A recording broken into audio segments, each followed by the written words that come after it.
Hello students, इस part में हम डिस्कस करने वाले हैं कि किसी भी लीनियर प्रोग्रामिंग प्रॉब्लम की फॉर्मुलेशन कैसे करनी है। ओके, चलिए स्टार्ट करते हैं। बिल्कुल सिंपल मेथड होगा इसका। जैसे हमारे पास कोई भी प्रॉब्लम है, मैं मैन्युफैक्चरिंग प्रॉब्लम ले रही हूँ एग्जांपल के लिए। मैन्युफैक्चरिंग प्रॉब्लम हो गई, डाइट प्रॉब्लम हो गई, बुक में आपने देखा होगा। तो ये सभी ऑलमोस्ट सेम ही हैं। तो सिंपल दो टाइप की ही प्रॉब्लम होंगी, या तो मैक्सिमाइजेशन की प्रॉब्लम होगी या मिनिमाइजेशन की प्रॉब्लम होगी। ओके, तो स्टेटमेंट को अच्छे से पढ़ के इतना तो हमें पता चल ही जाएगा कि ये मैक्सिमाइजेशन की प्रॉब्लम है या मिनिमाइजेशन की प्रॉब्लम है। जैसे हमारे पास मैन्युफैक्चरिंग प्रॉब्लम हो गई, तो इसमें क्या करना है हमने, अगर प्रॉफिट गिवन होगा तो वो मैक्सिमाइजेशन की प्रॉब्लम होगी, अगर कॉस्ट गिवन होगा तो वो मिनिमाइजेशन की प्रॉब्लम होगी। ओके, तो ये तो सिंपल मेथड है ये फाइंड आउट करने का कि ये मैक्सिमाइज करना है इसको या मिनिमाइज करना है। ओके, तो उसके बाद हमें कैसे पता चलेगा कि इसको फॉर्मुलेट कैसे करना है। देखिए, जो दो चीज़ें होंगी, एक तो है कि जो चीज़ उस प्रोड्यूस कर रही है। ओके, और एक चीज़ है कि जिस चीज़ की प्रोडक्शन हो रही है। क्लियर। तो एक चीज़ की हमें अवेलेबिलिटी जो प्रोड्यूस करेगी, जैसे मशीन्स अगर प्रोड्यूस करेंगी तो उनकी अवेलेबिलिटी गिवन होगी। ओके, कि मशीन्स की इतनी अवेलेबिलिटी है। और जो चीज़ों की प्रोडक्शन हो रही है तो उनकी प्रॉफिट गिवन होगा हमें। क्लियर। तो जिन चीज़ों की प्रोडक्शन हो रही है उनको हमने ऊपर लिखना है, और जो चीज़ें प्रोड्यूस, जैसे मशीन्स ही प्रोड्यूस करेंगी, जहाँ फैक्ट्रीज हो सकती हैं, कंपनीज हो सकती हैं, तो इनको हम इधर लिखेंगे लेफ्ट की तरफ। ओके, तो बिल्कुल ठीक सामने यहाँ अवेलेबिलिटी होगी और यहाँ होगा प्रॉफिट। ओके, तो लिख कर बताऊंगी तो ज़्यादा क्लैरिटी होगी। देखिए पहले, A manufacturer produces two types of steel trunks. He has two machines A and B. Okay. The ये तो हमें पता चल गया कि प्रोडक्शन किसकी हो रही है, of two types of steel trunks. तो हमने ऊपर लिखना है पहले trunk one of steel type, trunk of type one and type two. Okay, and machines हो गई A and B. Clear students. अब यहाँ ही होगा सभी कुछ इनका। The first type of trunk requires 3 hours on machine A. First type and machine A is 3। Okay, and 3 hours on machine B. 3 hours on machine B. The second type of trunk requires 3 hours on machine A and 2 hours on machine B. ये हो गया 2 hours। Okay, then machine A and B can work. देखिए यहाँ availability जो given होगी, अब हमें machines की गिवन होगी। ओके, अवेलेबिलिटी होगी यहाँ, यहाँ अवेलेबिलिटी लिखनी है हमने। क्लियर स्टूडेंट्स, यहाँ होगी अवेलेबिलिटी और यहाँ होगा अब प्रॉफिट, यहाँ प्रॉफिट गिवन होगा। क्लियर। अब देखिए, machine A and B can work at most for 18 hours। 18 hours है मशीन ए की, and 15 hours on machine B. 15 hours हैं मशीन बी की अवेलेबिलिटी काम करने की। ओके, तो per day he earns a profit of 30 per trunk on first type and 25 rupees on second type of trunk. यहाँ हमें पता चल गया कि ट्रंक ऑफ टाइप 1 के ऊपर उसे प्रॉफिट कितना मिलेगा, 30 रुपीज़ का, एंड टाइप 2 का के ऊपर उसे प्रॉफिट कितना मिलेगा, 25 रुपीज़ का। ओके, तो ये तो हो गया सारा तैयार। अब हमने करना है इसको फॉर्मुलेट। ओके, फॉर्मुलेट कैसे करेंगे, तो फर्स्ट टाइप आएगी। पहले तो हमें पता चल गया कि प्रॉफिट की प्रॉब्लम है, डैट मीन्स इसको हमने मैक्सिमाइजेशन करना है, मैक्सिमाइज करना है। तो लास्ट स्टेटमेंट, लास्ट में भी बताया होगा, formulate linear programming problem to maximize the profit. So this will be a problem of type maximization. So हम लिखेंगे अब maximize। तो सबसे पहले हमने लिखना है let x be the number of steel trunks of type 1, okay, of type first, and y be of type second। Clear, पहले तो ये लिखेंगे हम।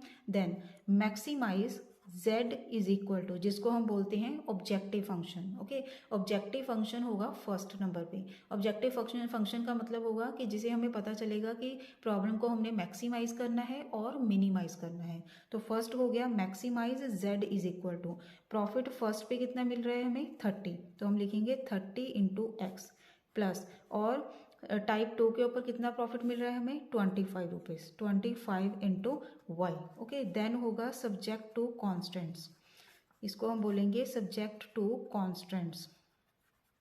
कॉन्स्टेंट्स मीन्स इसकी कंडीशंस क्या होंगी। ओके, कंडीशंस देखिए बिल्कुल सिंपल है। अब हमें प्रॉब्लम क्या है, 18 एट मोस्ट, जब भी एट मोस्ट गिवन होगा तो हम लेस देन इक्वल टू लगाएंगे, और अगर एट लीस्ट गिवन होगा तो हम ग्रेटर देन इक्वल टू लगाएंगे। क्लियर, ये बात का याद रखना। एट मोस्ट होगा तो हम लगाएंगे लेस देन इक्वल टू, अगर एट लीस्ट होगा तो हम लगाएंगे greater than equal to. Clear students, now at most है तो हम लगाएंगे लेस देन इक्वल टू। बिल्कुल ठीक इसी तरह से ही लिख देना है इसको हमने। 3x plus 3y less than equal to 18, 3x plus 2y less than equal to 15। तो ये हमारे पास आ जाएगा 3x plus 3y less than equal to 18, and second constant होगा 3x plus 2y less than equal to 15। Okay, ये हो गए कॉन्स्टेंट्स। तो लास्ट में आएगा non negative restrictions. Non negative restrictions का मीनिंग होता है कि अगर हम किसी भी चीज़ की अगर प्रोडक्शन कर रहे हैं तो इतना एक्सपेक्ट करते हैं कि उस चीज़ की या तो प्रॉफिट ज़ीरो होगा और क्या होगा, पॉजिटिव होगा। ओके, नेगेटिव कभी नहीं लेना इसमें। तो हम लिखेंगे x is greater than equal to 0 and y is also greater than equal to 0। तो ये लास्ट में लिखने होते हैं हमने, क्योंकि यही शो करते हैं कि जो भी प्रॉफिट होगा दिस विल बी 0 और पॉजिटिव। क्लियर स्टूडेंट्स, तो ऐसे इसकी फॉर्मुलेशन करनी है of problem maximization. Clear. Next second example है, इसमें मिनिमाइजेशन की प्रॉब्लम होगी। ओके, तो इसकी स्टेटमेंट क्या है, 2 tailors P and Q earn ₹150 and ₹200 respectively. P can stitch 6 shirts and 4 trousers. Means production किसकी हो रही है अब, 6 शर्ट्स एंड ट्राउजर्स की। While Q can stitch 10 shirts and 4 trousers per day. How many days should each work to produce at least 60 shirts and 32 trousers. Mean availability किसकी given है हमें, shirts and trousers की। तो shirts and trousers हम यहाँ लिखेंगे। अब shirts हो गए एंड यहाँ हो जाएंगे ट्राउजर्स। ओके, इनकी अवेलेबिलिटी गिवन है तो इसको हम लिखेंगे इधर की side. Okay, and then cost और अर्निंग जो किसकी गिवन है हमें, P एंड Q टेलर्स की। क्लियर। अब देखिए, अब इसका टेबल बन गया तो इसके यहाँ हम वैल्यूज ही पुट करेंगे अब। क्लियर।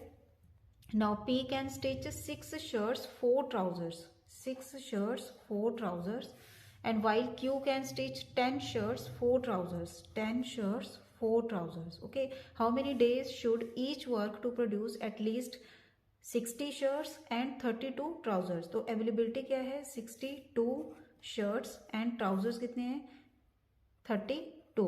ओके, एंड अर्निंग कितनी है, P की है 150 एंड Q की है 200.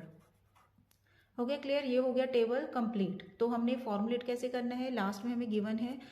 Then at minimum labour cost, अगर मिनिमम लेबर कॉस्ट निकालनी है, फॉर्मुलेट करना है इसको, तो क्लियर है कि मिनिमाइजेशन की प्रॉब्लम है ये। ओके, तो हम लिखेंगे अब minimize z is equal to, same वही लिखना है, let x be the number of shirts and y be the number of trousers. Okay, then z is equal to कितना आएगा, 150x plus 200y subject to the constants. अब कॉन्स्टेंट्स क्या होंगे, अब देखिए क्लियर है, 6x प्लस 10y। अब देखिए एट लीस्ट है, अगर एट लीस्ट होगा तो यहाँ लगेगा ग्रेटर देन इक्वल टू।